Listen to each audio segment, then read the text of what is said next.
So I think by this point you've known that waifu marketing is best marketing. And if it's not the best to you, well, too bad, because everyone is doing it. It started out with Moondrop, and then Tangijim couldn't resist those juicy sales from weeaboos, and they went full waifu as well. And nowadays, a lot of chi-fi brands are embracing waifu marketing, either fully or at least partially. Such a brand that has also recently jumped on this train is HZSound with this waist drum micro driver. So let's see if this thing is more than just a quick cashing in on the chi-fi waifu brand. No more dilly-dallying, let's get into this review of the HZSound waist drum.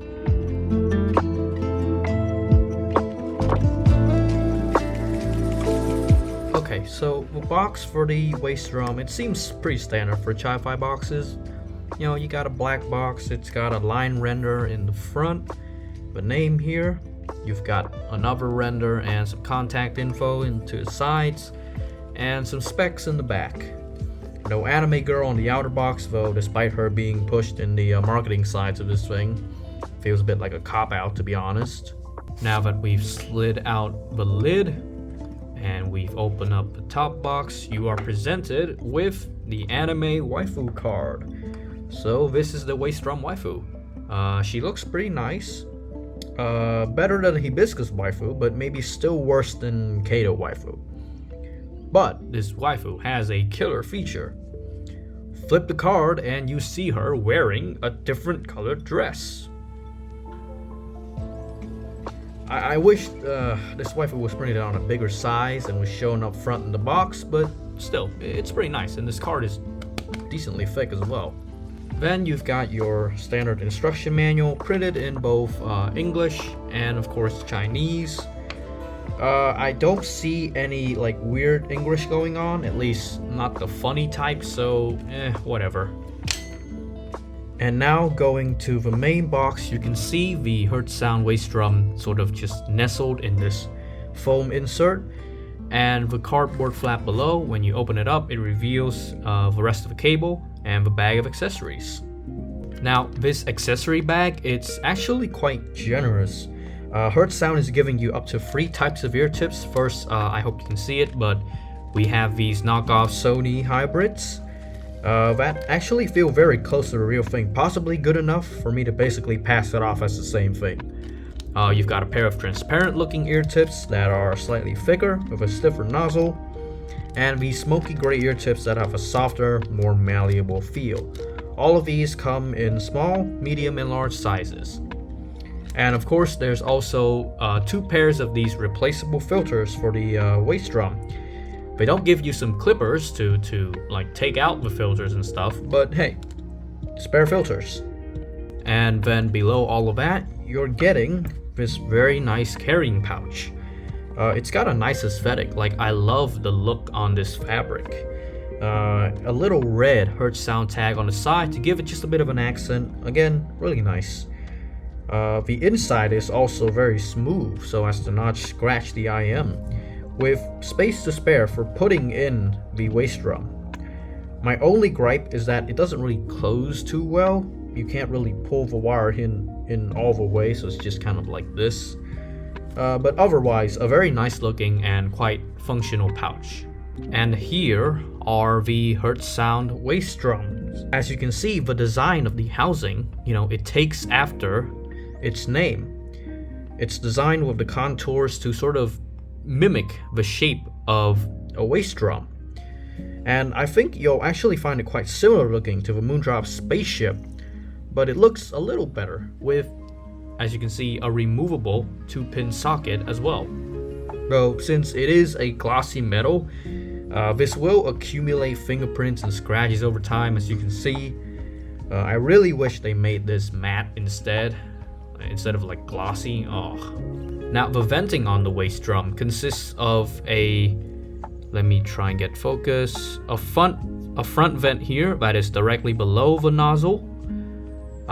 Here you can also see the left and right indicators, although because it's like this white text, It's actually quite hard to see in direct light unless you like shine a light over it or something.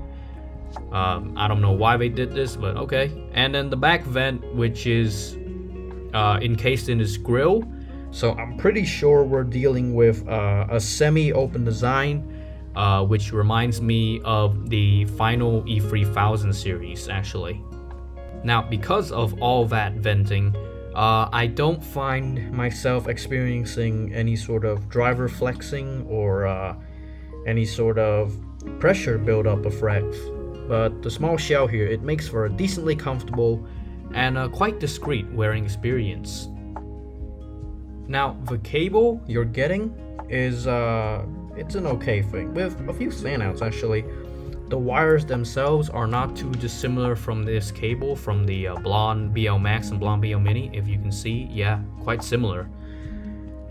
It's quite soft and supple. It doesn't tangle too easily.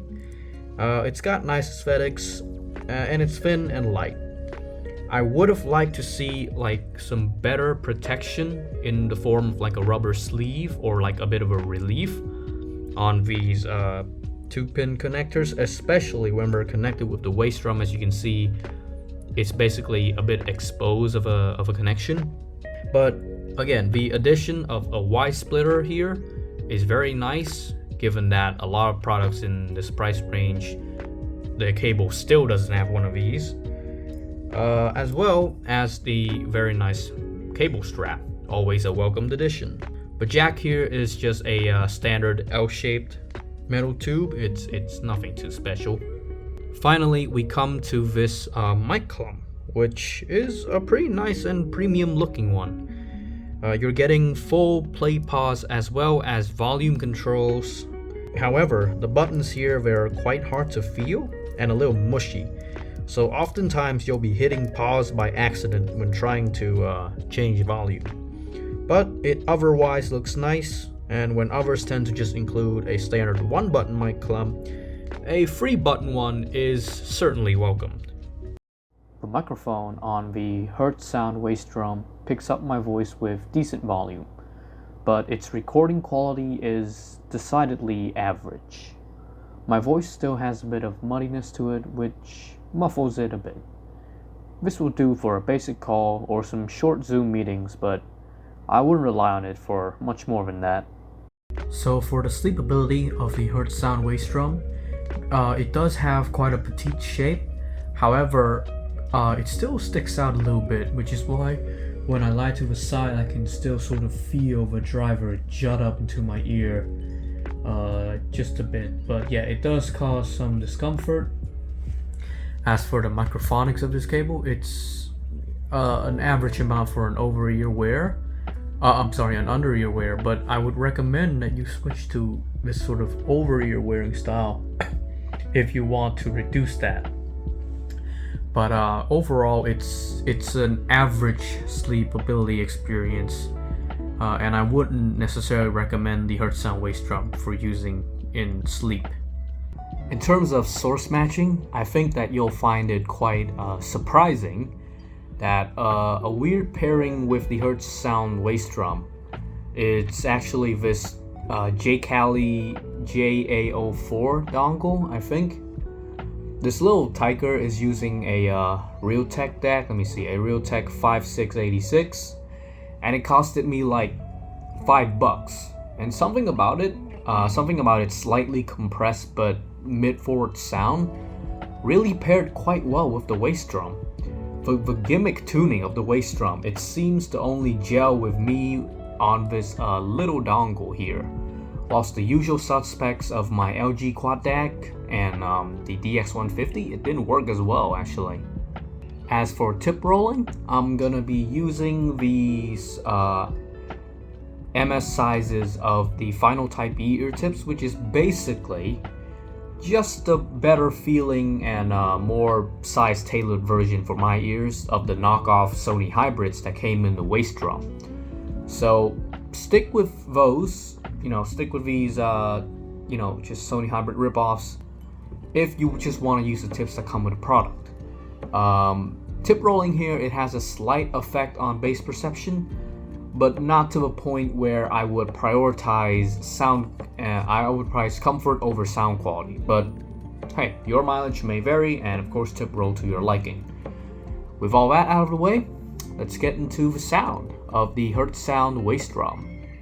So for the sound, I think the HZSound Waist Drum, its signature is centered around a gimmick of a punched up upper mid-range with decent air, which is pretty nice when it works, but I just don't know if it's worth the pretty mediocre performance in the case that said gimmick doesn't work, which is most of the time.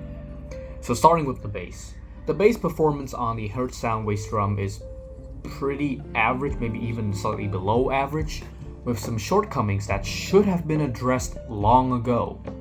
You're getting a soft bass texture with a mid-bass preference over sub-bass. However, it isn't much present in the mix and it's mostly clean. I would go with this thing for bass, as it's also suffering from typical issues of microdrivers, which is namely ringing and heavy distortion at even moderate volumes, making for a pretty weak showing. After a streak of microdrivers that have finally solved or at least vastly improved on this issue, the HZSound Waist Drum's bass indeed leaves me a bit disappointed. Now the mid-range of the HZSound Waist Drum contains its gimmick, with a quite lean lower mid-range that is well defined. There's just not much to say about it, except that it's okay. The upper mid-range here is the interesting element. It's employing quite a bit of a boost compared to the other frequency ranges to get that effect of giving songs this very forward presence that's also a bit light. But it doesn't sound too shouty to me thanks to the trough between the two peaks. The most compatible song with this tuning that I've heard is the Maitre's What About You. It's a great song, go check it out. In this song though, through the waist drum, you're getting a very light and airy kind of mid-range presentation that pretty much works exactly the way that this tuning is supposed to emphasize. Of note is the very clean separation, with really good technical performance in the separation of musical elements in the upper mids here. However, remember when I said that this is a gimmick? Well, the other 90% of the time when this doesn't work, it's a very average, very unfocused performance with the mid peaks. Even though they're strategically placed, they just do no favors to genres that don't like its inclusion. Female vocals can at times also be a bit raspy and overly light, so unless you have a music library that sort of fits this kind of implementation, it's hard to see this mid-range being loved. And for reviewers whose listening preferences don't align with this tuning, they'll probably regard this mid-range as being just average, and rightfully so. The treble performance of the HZSound Waist Drum also leaves me with little to say, in that it's sufficient but nothing too special. It's got a bit of airiness to it without going into the overboosting direction, however exhibits slight ringing as well as some sibilance. A good mix that is able to hide these faults and leverage the admittedly eccentric mid-range is Genshin Impact's Dragon Spine OST, which gives the pianos a light feeling, and this airiness is conveyed very well without a feeling of artificial clarity being inserted. The weaknesses of this treble is often seen in products of this price though. That is, namely the lack of treble information, which is evidently apparent here, as in some songs I feel like the waist drum just isn't able to give high range details that needed resolution, and thus making the overall sound just a little blurred up top when more complex music is played. The soundstage of the HZSound Waist Drum is a bit above average in the width department, possibly thanks to its sort of open design and the lighter signature. However, it varies due to the mid-range peaks that I've mentioned before. Usually, I'm hearing a decently wide staging, like a bit out here like that. But when the peaks in the upper mids are present, they tend to they make stuff like certain string instruments or vocals become very intimate sounding, but in a good way, not a narrow way, you know. Soundstage height though is not quite as impressive. With the beginnings of soundstage height somewhat heard, but very weak and are often non-existent. Imaging is another weakness, as the waist drum just struggles to position elements in a competent manner. Technical ability here is also a bit below average. As said before, this microdriver suffers from ringing, raspiness, and the heavy distortion at even moderate volumes, and I just have to dock points for that when so many competitors by this point have figured out how to fix this issue in microdrivers. Resolution and detail retrieval are also just, again, average, with clumping and blurring of details in more complex songs. Safe to say, you're gonna be sticking with simpler mixes on the HZSound waist drum. Comparing between the HZSound waist drum and the Moondrop Chew, for the build, I actually prefer the waist drum's look and feel, despite the glossy metal kind of attracting fingerprints. But with cable, it's still vastly better than the Chews. You're also getting a better pouch and more tips on the waist drum, so I'd say it wins over the Chew in accessories too. Though the spring tips are still quite a close match for value. The sound though, that's where the Chew just knocks out the waist drum. Both are going for a bright presentation but with different executions. The Chew still has a somewhat impactful bass response, whilst the waist drum's bass is a bit deflated in comparison. The mid-range of the Chew is more intense, and whilst it sometimes presents a sort of piercing sound, it generally targets vocals quite well and presents it in a pleasing manner. Whilst the waist drum's Gimmick upper mids often fails to sound good, more often than not being unfocused and kind of wonky. Highs on both are roughly comparable, but the Chew slightly edges out with its somewhat better high-end detailing. Technicalities though are a total win for the Chew. It just doesn't have any ringing or raspiness. It's also got more micro detail capability and some decent imaging jobs that the waist drum just doesn't have. So unless you get to test out a waist drum and actively prefer it, I see little reason to buy it when the Chew is a much safer bet at a lower price. Between the waist drum and the Moondrop Spaceship, on the build front, it feels like the waist drum just set out to mimic the Spaceship's design, but make it better. And they succeeded, with a better looking housing and cable. So I feel the win is totally going to the waist drum here. For the sound, the waist drum, it feels like a Spaceship side grade, trading some elements for others. Both of these microdrivers suffer from ringing and raspiness, but the waist drum is slightly less prone to this phenomenon. This is also seen through the fact that the Spaceship's bass is a bit more present, so possibly just because of a bit of a lowering of the bass, that the ringing and raspiness doesn't come in as quickly. Mids on the Spaceship are a little cold, with some shout, but still, again, targeting vocals. Whereas the waist drum has a bit more airiness, but it's also more gimmicky and unfocused. Highs on both are meh, not much to say. Same with technical ability, they trade blows with each other.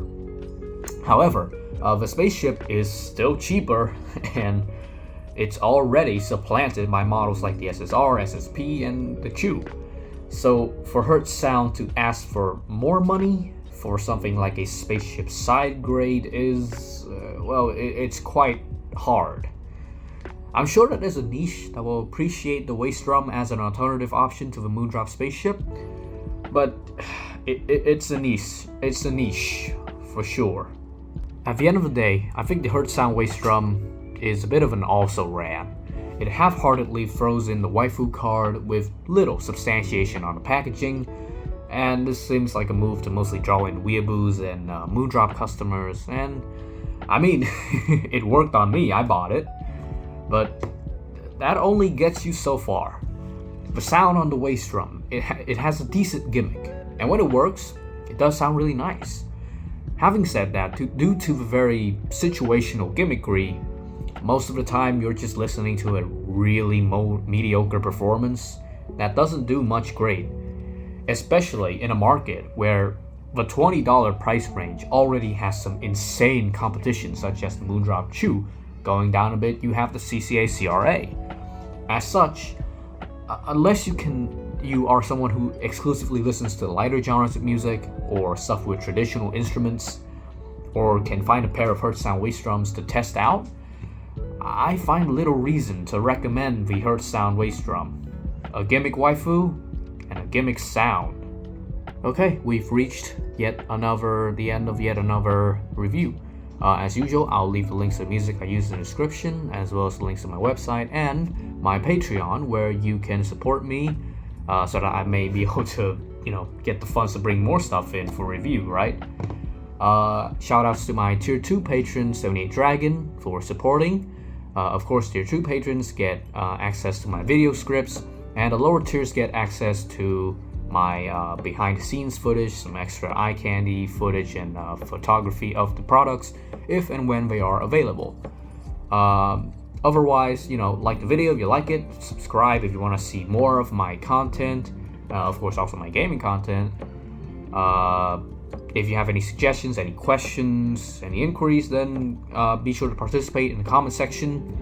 Otherwise, I thank you for watching and hope to see you in the next video. This is Lemurion, signing off.